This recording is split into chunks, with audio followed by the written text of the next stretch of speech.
Саламатсыздарбы урматтуу көрүүчүлөр, Арча медиа жана Next каналдарында биз бул маектерибизди кайрадан жандандыруудабыз. Биз бүгүн Кыргызстанда акыркы убактарда болуп аткан Орусиянын Кыргызстандагы ишмердүүлүгү же болбосо Орусиянын ар кандай өкүлчүлүктөрүнүн же болбосо Орусия менен тиешеси бар уюмдардын Кыргызстандын жарандарын согушка жалданмачылыкка түртүү боюнча соттук ишин талкууламакчыбыз. Бул кандай ушунчалык убакыттан бери кантип жүрүп келген, кыргыз жарандары Украинадагы согушка кантип катышууда, ушул жөнүндө сөз кылмакчыбыз. Бул үчүн бизде конокто саясий талдоочу, журналист Адил Турдукулов. Адил мырза, саламатсызбы?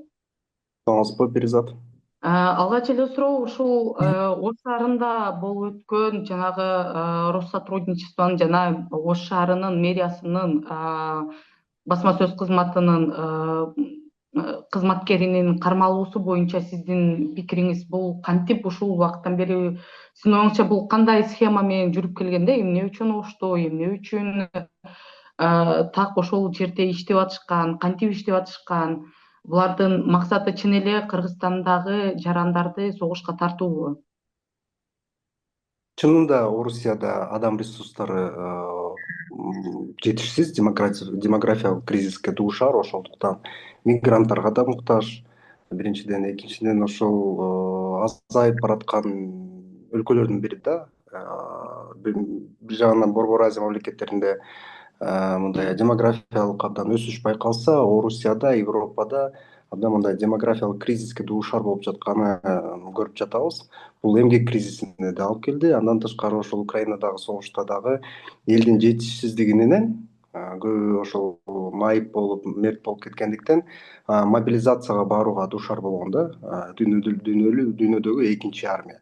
Бул алар ошол дүйнө жүзүндө өзүнүн гана жарандарын эмес, башка өлкөлөрдө дагы өзгөчө ошол постсоветтик аймактарда согушка тартуу аракетин жүргүзүп жатат. Көбүнчө бул ошол көптөгөн акча менен өзүнө тартып, ошол буга чейин болбогон суммадагы мындай берип келсе, андан кийин ур токмокко алып, мажбурлап, керек болсо ошол аскерий комитеттерге алып келип, кол койдуртуп, согушка жөнөткөнүн көрүп жатканбыз. Өзүнүн жарандарын дагы, кыргыз жарандарын дагы. Буга биздин да жарандар, Орусия жарандыгын алгандар дагы барып, ошол согушка катышып жатканын көргөнбүз. Анан кийин кыргыз мамлекети, өкмөтү буга абдан мындай дыккат мамиле кылышы керек да. Анткени чындыгында биздин мамлекет нейтралдуу позицияда, ошол позицияда туруш керек. Ал эми ошол биздин жарандарды ошол жакка согушка үндөп алып барганы биздин нейтралдуу позициябызга абдан чоң шек келтирет. Биздин ошол согушка аралашканына натыйжа берет. Ошондуктан буга сөзсүз түрдө мамлекет, бийлик дагы реакция жасашы керек, сөзсүз түрдө. Анан ушул жерде дагы бир суроо туулат да, бул Россотрудничествонун Ош шаарында жайгашкан Орус үйү деген уюмдардын статусу жөнүндө биз карап көрсөк, бул уюмдар жалпы Европа биримдиги тарабынан дагы тизмеге киргизилиптир. Керек болсо биздин жанагы мындай бир бийлик позициясы боюнча жакын болгон Азербайжандагы Россотрудничествонун өз өлкөсүнө жабылыптыр да, Азербайжанда жабылыптыр. Кыргызстанда бул уюмдун жалпы статусу кандай? Алар кандай иш алып барат? Себеби дегенде, мисалы, ошол эле кызматкери кармалгандан кийин бул Россотрудничествонун башчысы Примаков бул мындай коркутуу тили менен айткандай кылып, ошол өзүнүн кызматкерин түрмөдөн чыгарып ала тургандыгын айтыптыр да. Бул негизи андай эч кандай болгон эмес деген сыяктуучу, Кыргызстандын жалпы укуктук системасынын мындай аброюна шек келтирген сыяктуу кылып айтыптыр да. Булардын статусу кандай? Кыргызстанда алардын эмне иш алып барышы керек болчу? Негизи эле бир өлкөнүн ичинде ушундай бир уюмдардын болуусу канчалык мындай биздин коопсуздугубузга, улуттук кызыкчылыктарыбызга туура келет? Орусия бийлиги ошол Россотрудничествону ошол Америкадагы USAID сыяктуу уюм деп бизге көрсөткөнгө аракет жасайт да. Бул ошол биздин мамлекеттин, Орус мамлекетинин дүйнө жүзүндөгү жумшак күчтүн бирден бир эң башкы куралдарынын бири деп айтып келүүгө аракет кылат. Биз ошол маданият, мындай социалдык контакттарга көздөгөн ошол милдетти аткарган уюмбуз деп ошондой имидж көрсөткөнгө аракет жасайт да. Чынында дүйнө жүзүндө бул Россотрудничество көбүнесе эсе гибриддик согуштун бирден бир куралы болуп кеткени айгинеленген. Алар көп учурда керек болсо чалгындоо кызматында аркалып келишет. Ошол бүлүк жаруу аракетин да жасайт коомдун ичинде. Аны ошондуктан көптөгөн мамлекеттердин ишмердүүлүгүнө тыюу салынган. Ошондуктан алардын ишмердүүлүгү көбүнчө ошол постсоветтик мамлекеттерде өзгөчө таңуулап, ошол жака бүт күчүн жумшап, ал жакта ошол Орусиянын бүт саясатын, бейформалдуу саясатын жүргүзгөнгө эң чоң курал болуп келген да. Баягы эле ошол чалгындоо кызматында аткарып келгендиги аныкталган. Ошондуктан мисалы ошол эле Азербайжан өлкөсү анча мынча мындай Россияга душман эмес мамлекет, ошол дос мамлекет деп өзүн көрсөтүп келсе дагы, ошого аргасыз болгон, барганга аргасыз болгон да ошол жабыга. Кыргыз мамлекетинде бул факт кеч эле мындай билинип калган жокко деп эсептейм да. Бул мурунтан эле билинген. Биздин ошол атайын кызматтагылар дагы жөн отурбайт да. Алардын артынан таанып билип туруп, анан кийин фактыларды чогултуп анан кийин ошондой ишке барды го деп эсептейм да. Анткени буга чейин барбаганы, анткени биздин бийликтегилер, атайын кызматтагылар дагы ошол орус бийлигинен чочуп келген да. Ошондой булар тетип Орусия тарап башка чапкандыктан макул гибриддик согушту жасай бергиле, макул идеологияга басым жасай бергиле, эмне кылсаңар кыла бергиле деп, бирок чынында ошол жалдамачылыкка барганы бул кызыл чектен таптакыр эле ашкандык болуп кетти да. Ошондуктан биздин бийликтен ошол реакция болгону абдан туура нерсе. Бул ошол андан ары мындай нерсени болтурбоо аракетинин натыйжасында да, бирок бул кеч болду деген ойдомун. Анан буга биздин бийликтегилер өздөрү жол берип койду да. Анткени бир жыл мурун ошол Аскар Кубанычбек уулуну ошол эле берене боюнча кармалса дагы аны бошотуп жиберишти. Бул абдан биз үчүн, биздин жарандарга абдан мындай терс коңгуроо болгон да, жаман сигнал болгон.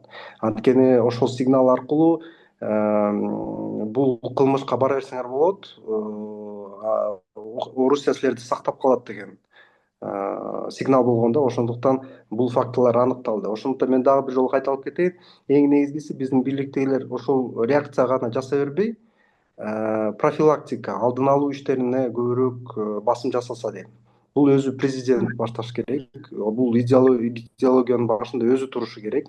Анткени ал бийик трибунада, Бириккен Улуттар Уюмундагы трибунасында Европа лидерлери менен да жолукканда, Америка расмий өкүлдөр менен жолукканда дагы биз дайыма нейтралдуу позиция болуп келебиз деп айтып келет да. Ошону айтканы менен чындыгында биздин 370 адам ошол жакта согушканы аныкталганы, биз ошол нейтралдуу позициядан сактабай жатканын белгиси болуп жатат да. Ошондуктан бул идеологиялыктары абдан мындай саясий эрктикти талап кылган маселе. Ошол үчүн чакырып кетет элем президентти дагы, УКМК башчысы дагы, социалдык блокту жетектеген Эдил Байсаловду дагы, парламент комитетиндеги. Бул маселе мисалы дин экстремизмге канчалык бизге приоритеттүү болсо, ошондой эле ошол жалдамачылыкка барбоого ошол эле күч, бүт ошол мамлекеттик аппарат, укук коргоо органдары бүт баардык күчүн ошол жака дагы ошондой эле күчтү жумшаш керек деген талап коем да мен. Анан ушул жерде жанагы сиз 370 дедиңиз, мисалы Украинанын маалымат агенттиктери дагы Борбор Азиялык жарандардын ошол согушта кармалгандыгы, айрыкча ошол эле жанагы согуш туткуну болгондору жөнүндө маалыматтарды байма-бай чыгара баштады акыркы убактарда. Негизи булардын кандай бир укуктук системада каралат да, эгер алып карай турган болсок, Кыргызстандын жараны Орусиянын атынан согушуп аткан болсо, же болбосо булардын Орусиянын да жарандыгы барбы, кантип ушундай нерсе болуп калат? Себеби дегенде биз алып карап турган болсок, Орусия жалпы эле Борбор Азиянын жарандарын эмес, ошол эле Түндүк Кореянын жарандарын согушка тарткандыгы акыркы убактарда маалым болуп атат. Кытайдын жарандарын тарткандыгы маалым болуп атат да. Ушундай учурларда кандайдыр бир Кыргызстан эл аралык мындай укуктун көзүндө эмне статуста болот да? Бул жарандарды жөн эле өздөрүнүн чечими дейбизби? Мисалы мурда мындай жеке менчик компаниялар, Вагнер аркылуу кеткендер, алар түшүнүктүү, алар акча үчүн кетти. Бирок азыр бир мамлекеттин армиясынын бир катарында болуп атпайбы? Ар бир мамлекетте, Кыргызстанда дагы жалданмачылык абдан оор кылмыш берене болуп эсептелинет. Бул Орусия тарап болобу, Украина тарабында болобу, ал жакта согушу бул абдан биздин мыйзам боюнча чыккычылыкка тете берене да. Бул абдан мындай чынында э, Кыргыз мамлекетинин коопсуздугуна дагы шек келтирген абдан чоң оор берене. Ошону биздин КТР какшап күнүгө эл журтка түшүндүрүп бериш керек да. Эмне дегенде, анткени ошол 370 адамдын ал жакка барганы бул ошол эле Россотрудничество, андан кийин орус федералдык каналдардын таптакыр биздин маалымат мейкиндигин монополия кылып ээлеп алганда да. Алардын программаларын көрүп көрсөк, ал жерде согушка катышуу мындай мамлекеттик коргоо менен тете сыяктуу көрсөтө беришет да. А мамлекет ал үчүн бир гана Орусия менен чектелбейт, бүт постсоветтик өлкөлөрдү алардын өзүнүн империянын бөлүгү катары эсептей беришет да. Ошондуктан биздин да кээ бир жарандарыбыз ошол бара берсем болот, бул кылмышка тете эмес. Эгерде кылмышка тартылсам деле Аскар Кубанычбек уулу сыяктуу эле мени Москва сактап калат, кайра ошол согушка катыша берем деген мындай туура эмес ой калыптанып калат да. Ошондуктан мындай бизди шок кылган сан чыгып атпайбы 360 деген. А чындыгында менин оюмча бул бир чети ана. Ал дагы канча көп деген ойдомун. Ошол жерде дагы бир биздин мамлекеттин жетиштүүлүгү иш алып барбай жатат да. Анткени бир гана мамлекет так санын аныктаганга мүмкүнчүлүгү бар. Алар расмий түрдө ошондой талапты коюш керек Орусия астында. Бул болсо кыйыр түрдө табылган маалымат болуп жатпайбы? Азаттык изилдеп тапкан маалымат, Украинанын бейик өкмөт уюмдары ошол кыйыр түрдө тапкан маалымат. Ошондуктан бир чети гана чыгарышты, тажикте дагы канча жарандар ошол согушуп жатканы. Бирок бул сандар эмне үчүн маанилүү? Бул ошол жеткен чекке жетти. Биздин мамлекеттик органдар, президент, УКМКнын башчысы саясий эркин көрсөтүш керек да. Эң башкы приоритеттүү маселелердин бири болушу керек. Мынакей кечээ күнү эле Коопсуздук кеңешинин маселеси талкуулабадыбы? Ошонун эң башкы маселелердин бири бүт ошол мүчөлөрдүн курамында ошол маселе болуш керек да. Биринчиден маалыматтык жактан профилактика жүргүзүү керек болсо, ошол жанакы Украинага кеткен согуш жарандардын үй бүлөсүнө чейин барып, үйүнө чейин барып, айылына барып кыдырып туруп, жакындары менен сүйлөшүп туруп, аны ошого бардырыппы, жана эгерде кармалса ал камалат, анан кийин силердин өзүңөргө да жаман болот деп айтууга деген негиз бар да. Ошол нерселер бардыгы тең жетиштүү. Биздин мамлекет көрүп жатпайбызбы? Керек болсо репрессия жасаса жакшы эле жасайт да. Элди чыгарып жиберет, камап коет, экстрадиция кылдырып коет. Эмне үчүн ошол Украинада согушуп жаткан адамдарды экстрадиция кылбайт? Эмне үчүн телекмат биздин эң башкы душман да, ал эми ошол башка мамлекеттин шаарларын жардырып, ымыркайларын өлтүрүп, айымдарды ошол сабап жазалап аткан адамдарды биз экстрадиция кылдыра албайбыз. Бул жерде тандалма коомдук саясат болуп жатпайбы? Ошондуктан мамлекет эгерде биз чыныгы нейтралдуу позицияда бололук десек, эгерде биз мыйзамды сыйласак, эгерде биз эл аралык нормаларды сактайбыз десек, анда биз так ошол жерден өзүбүздүн мындай эгемендүү, көз карандысыз мамлекетибиз экендигибизди тастыктап көрсөтүшүбүз керек деген ойдомун. Анан ушул жерде бир дилемма келип чыгат. Бул Орусиянын жарандыгын алган кыргыз жарандар боюнча бул албетте мисалы канчалык кыргыз мыйзамдарына да туура келбейт, бирок ошол эле учурда жанагы Кыргызстандын жарандыгынан баш тартпастан туруп, Орусиянын жарандыгын алып алган жарандар да көп. Анан биз жалпыга маалымдоо каражаттарынан карап көрсөк, кайрылгандардын көпчүлүгү ошол Орусиянын жараны болуп туруп анан ушул согушка чакыруу келгенден кийин ойлонуп баштаган кишилер көп экен да. Биз эмнеге бирөөнүн согушуна катышалы, биз мындай эле жашообуз оңой болсун деп Орусиянын жарандыгын алып алганбыз. Көп жыл болуп калды бул согушка чейин болгон. Анан Кыргызстанга кээ бирлери чыга албай калган учурлар болот экен. Ушундай учурда Кыргызстан кандай аракет кылса болот бул жерде? Биздин көбүн эсе ошол жарандар ушул улуттук намыс, мекенчилдик идеялар тууралуу, сезимдер тууралуу сүйлөгөндү жакшы көрүшөт да. Чынында 500 миңге жакын адамдарыбыз башка бир мамлекеттин жарандыгын алгандыгы, бул өзүбүздүн мамлекетибиздин чабалдыгы, мекенчилдик позициябыз күчтүү эмес экендигинин белгиси десек болот да. Анткени паспорт бул улуттун жүзү. Бул бир гана ошол мамлекеттен алган кандай деп кызматтар гана эмес, анын милдеттенмелери да бар. Эгерде мен ошол кыргыз улутунун паспортунун ээси катары ошол өзүмдүн мекенимди сактаганга даярмын. Эгерде мобилизациялоо эмне болуп кетсе дагы ошол өзүмдүн милдетимди аткарам. Анткени мен ошол жаранмын. Юридикалык түрдө дагы эми моралдык жактан дагы ошондой да. Ал эми сен ошол башка мамлекеттин паспортун алгандан кийин, анда сен ошондой эле бир гана ал жактагы айлык акы, пособие, пенсиясын гана эмес, ошол мамлекеттин дагы көз карандысыздыгын, эгемендүүлүгүн сактоого милдеттүүсүң. Ошондуктан согуш башталса, эгерде мобилизация болсо, анда барууга милдеттүүсүң. Ошондуктан ошого барардан мурда мындай жети өлчөп бир кезиш керек да. Жөн эле ошол паспортду алгандан кийин анда сен анда ошол мамлекет үчүн коргоого милдеттүүсүң. Эчтеке кыла албайсың анда. Бирок ошол эле учурда экинчи паспорту дагы кыргыз мамлекетинин паспортун калтырсаң, анда сен дагы бир жолу күнөөлүү катары эсептелишиң керек. Анткени биздин мыйзам боюнча дагы эки жарандык алуу бул кылмыш болуп эсептелинет. Буга да жоопко тартылыш керек баардыгы тең. Бул эмне айтып жатам? Бул мындай мыйзамда жазылган эле нерселер да. Бирок көп адамдар бул нерселер боюнча бүдөмөк, билбейт. Ошондуктан дагы бир жолу айтып кетейин, КТР жөн эле ошол бийликтегилердин жасаган иштерди бакта бербей, ар бир мындай корпус ачып койдук дей бербейчи. Мындайки 100 метр дагы бир жолду салып койдук дей бербей, ошондой биздин коопсуздугубузга абдан мындай кедергисин тийгизген маселелерди көтөрүп, ошону түшүндүрүп, аракет жүргүзүп жасаганы туура иш болот эле деген ойдомун.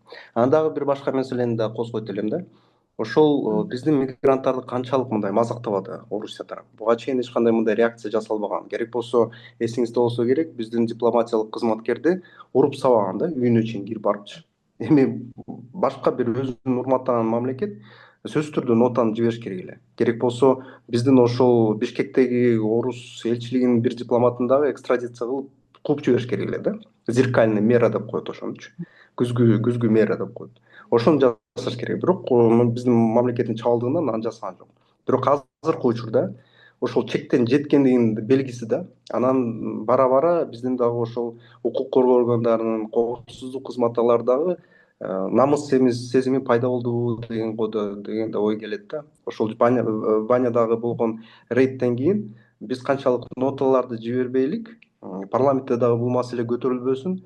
Жок, алар ошол баардыгы тең мыйзам бузган, ошондуктан рейд мыйзамдуу түрдө өткөн, ошондой эле мамиле кыла беребиз деген мындай бетке түкүргөн деле болду бизгечи. Эми мен ойлогом, бул эми эчтеке кылышпайт го депчи. Бирок жакшы, мынакей ошол кармагандыгы ошонун бир белгиси, ошонун уландысы го деп кетем да менчи. Анткени бул дагы бир жолу айтып кетем, бул факт кечээ эле пайда болуп калган жок да. Менин оюмча, ошол кызматкерлердин ошондой ишкерге барганы боюнча мурун эле маалымат түшкөн. Бирок ошону бир гана кармабастан, 4 жаранды кармап, аны ачыктап, ошол аты жөнүн көрсөтүп, орус улутундагы экенин дагы ошол бирок кыргыз жарандыгы экенин дагы баса белгилеп көрсөтүп, айтып, анан кийин бергенден кийин мен ошол Орусия тарапындагы шок реакциясын көрүп жатам да. Евгений Примаков дагы мындай күтпөгөн, ошол Европа мамлекеттерде бизге ошондой мамиле жасайт деле болуш керек. Бул мамлекет чабал биздин көз каранды, бизди карап турат көзүбүздө. Эчтеке кыла албайт деген мамиледе мындай реакция болду го дейм да. Эми эң негизгиси аягына чейин жеткириш керек. Ошол Аскар Кубанычбек уулудай сыяктуу эле кое берип койбой, ошол аягына чейин жеткирип, мыйзам негизинде жазага тартып, күнөөлүү болсо, эми күнөөлүү эмес адамды мынчалык ачыгга чыгарбайт эле деп ойлойм да, ошол атайын кызматтагыларчы. Андан кийин ошону, анткени бул дагы бир жолу белгилей кетчү нерсе, бул башкаларга да чоң коңгуроо, сигнал. Эгерде ошондой нерсеге барсаңар, жалданмачылыкка барсаңар, эгерде ошол согушка катышсаңар, анда сөзсүз түрдө жазаланасыңар деген эле коңгуроо сигналды жөнөтүп жатат да биздин бийлик. Бул абдан туура жол. Ошо менен токтоп калбаш керек да. Анан сиз айтып кеткендей эле ошол эгер карай турган болсок, акыркы учурларда ошол алгач банядагы болгон окуя, андан кийин биздин министрликтин аябай бир дипломатиялык түрдө, бирок катуу нотасы, андан кийинки Орусиянын жообу, орус жарандарынын Кыргызстанда Россотрудничествонун кызматкерлеринин Кыргызстанда кармалышы, ошол андан кийин болсо мисалы Орусия өзүнүн Борбор Азиянын жарандары деп айтыптыр, 2 кишини жок кылгандыгы, терактты алдын алуу максатында 2 кишини жок кылгандыгын айтты, бирок кайсы өлкөнүн жарандыгы экени азырынча тактала элек. Ошол эле учурда мисалы сиз да көңүл бурдуңуз болуш керек, Самаркандта болуп өткөн жанагы биринчи Европа биримдиги жана Борбор Азия өлкөлөрүнүн башчыларынын саммитинен кийин Орусиянын жалпыга маалымдоо каражаттары бул болуп өткөн иш чараны Орусиянын мындай бир артынан бычак тайгандай кабыл алды да, себеби дегенде Борбор Азия ошол канча бир 12 миллиард доллар жалпы пакет үчүн Орусиядан баш тартууда деген сыяктуу бир жаңылыктарды көрүп калгам да. Ооба. Бул нерсе жалпы Кыргызстанды же болбосо Борбор Азия чогуу мындай бир тышкы саясатта бир субъект абалына келип калгандыгыны же болбосо жалпы эле тышкы саясаттын мындай бир багытын өзгөртүп атканын белгилейт деп айтсак болобу? Ошого аракет деп. Себеби дегенде биз толугу менен Орусиядан баш тарта алганыбызга азыр көзүбүз жетпейт, бирок ошол эле учурда бир аракет катары карасак болобу ушул кадамдарды? Сөзсүз түрдө. Биринчиден ошол Украинадагы болгон согуш бүт ошол Борбор Азия мамлекеттеринин бирдиктүү тышкы саясаттагы позициясын түптөгөнгө абдан чоң мүмкүнчүлүк болду да. Бул абдан маанилүү. Анткени бул ошол аймактын интеграциясына чоң бир өбөлгө түзүп берди да Украинадагы согуш. Анан кийин ошол Европа биримдиги башка дагы үлкен державалардын ошол Борбор Азиядагы болгон кызыгуусун дагы арттырды деген ойдомун. Ошонусу менен дагы, ошондой кызыгуусу менен дагы бизди бир регион карагандан кийин бул дагы бир чоң биримдик түзүүгө, сиз айткандай аймактык субъект катары өзүбүздүн үнүбүздүн өзүбүз мындай айтып жеткиргенге мүмкүнчүлүк алганыбыздын белгиси болду деген ойдомун.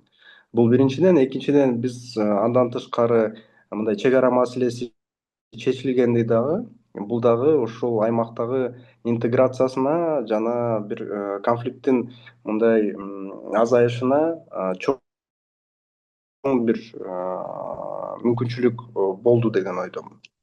Жатат да.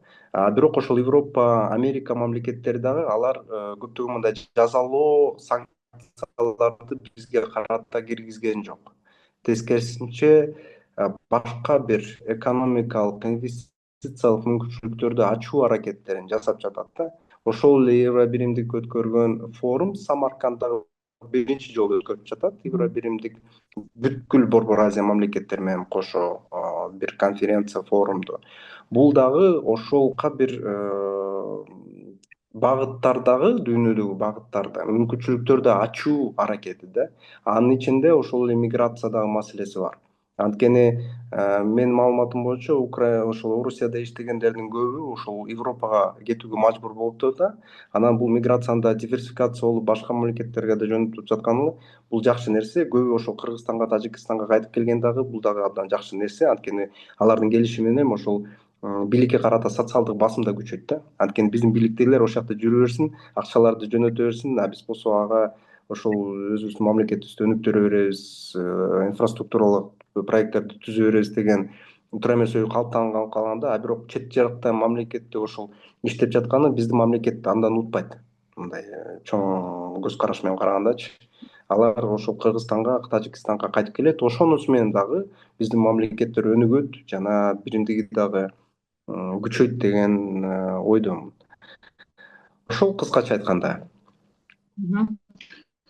Андан биздин убактыбыз аягына чыгып бараттыр. Акыркы суроо бул мисалы сиз билесиз, бизде чет элдик агенттер же чет элдик өкүлдөр жөнүндө мыйзам кабыл алынганда, эгер алып карап турган болсок, бул жалпысынан толук ишке кире элек мыйзам катары иштеп атат деп айтсак болот. Бирок ошол эле учурда мисалы бул мыйзам кабыл алынганда жалпы риторика жалаң гана батыштан каржыланган же болбосо батышка тиешеси бар уюмдар жөнүндө гана болуп айтылганда, сиздин оюңузча бул болуп өткөн окуялардан кийин жалпы мындай бир менин оюмча биздин улуттук коопсуздук кызматтарынын маалыматтары топтолгон да, бул жөндөн жөн эле чыгып калган жок сиз айткандай. Ушул нерселерден кийин бул уюм азыр Россотрудничествобу же Орус үйү болобу, ушул уюмдарды чет элдик агент катары таанууга негиз барбы? Бул мыйзам мүмкүн ушул тармакта иштеп баштайбы?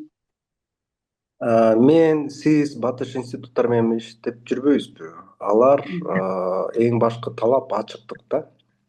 Ошол ар бир коротулган акча ошол жазылган долбоордун максатына жетиш керек да. Бул жана эч убакта мындай башка бир максатты койбойт. Бийликке жетүү же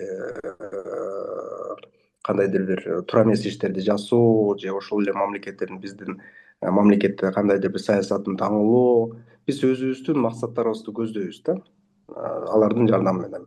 Бирок чындыгында жанакы диний экстремизм уюмдар, мисалы ошол эле көптөгөн араб мамлекеттеринен алган ачыкталбаган суммаларды алып жатпайбы? Алар болсо бүтөмөк, кайсы жака жумшалып жатканы дагы белгисиз.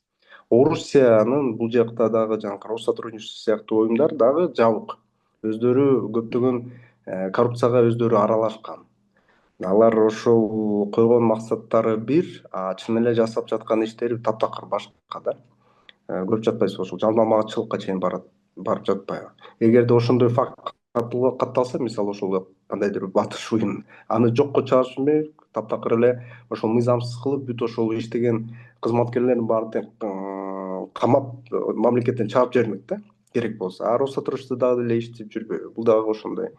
Биздин ошол айтып атышпайбы көп векторлук саясатта? Жок, канча мындай көп векторлук боло албай жатабыз да, дагы деле ошол Орусиянын көбүнесе ошол алар менен чырмалышканбыз, байланганбыз. Азыркы көптөгөн ошол көйгөйлөр ошол жактан чыгып жатат да, дагы деле ошол постсоветтик биз матрицадан чыга албай жаткандыктан эң башкы биздин трагедия деп эсептейм да. Ошондуктан атайын кызматтагылар ошол жакка дагы көңүл бурганы бул приоритеттүү жана башкы маселе да. Анткени батыш мамлекеттер менен иштегендердин ал жакта мындай чалгындоо бир нерсе талап кылынбайт да. Анткени баардыгы тең ачык. Ар бир салык кызматы, бажы биримдиги, түшкөн акча кайсы жака жумшалып жатканы биздики баардыгы тең көрүнүп турат. Ошондуктан ал жакта мындай жумуш кылуунун деле кажети жок да. Анткени баары тең ачык. Ал эми ошол жактагы болуп жаткан нерселерге көбүрөөк көңүл буруп, бийлик дагы буга көбүрөөк ошол реакция жасаса, ошондо тең салмактуулук пайда болот эле да. Ошого чакырып кетет элем бийликтегилерди. Чоң рахмат. Урматтуу көрүүчүлөр, биз бүгүн Кыргызстандын жарандарын Орусиядагы согушчулардын катарына жалданма катары тартууга болгон аракеттер, анын алкагында Россотрудничествонун кызматкери, Бишкек Ош шаарынын мэриясынын кызматкери кармалгандыгы бул жалпы дипломатиялык тилде эмнени түшүндүрөт Кыргызстан үчүн, кандай кооптуу нерселерге алып келет, ушул жөнүндө сөз кылдык. Бул үчүн бизде конокто саясий талдоочу, журналист Адил Турдукулов болду. Адил мырза, келип бергениңизге чоң рахмат. Алып барган мен Перизат Айтбурхан. Кийинки берүүлөрдөн көрүшкөнчө сак саламатта болуңуздар.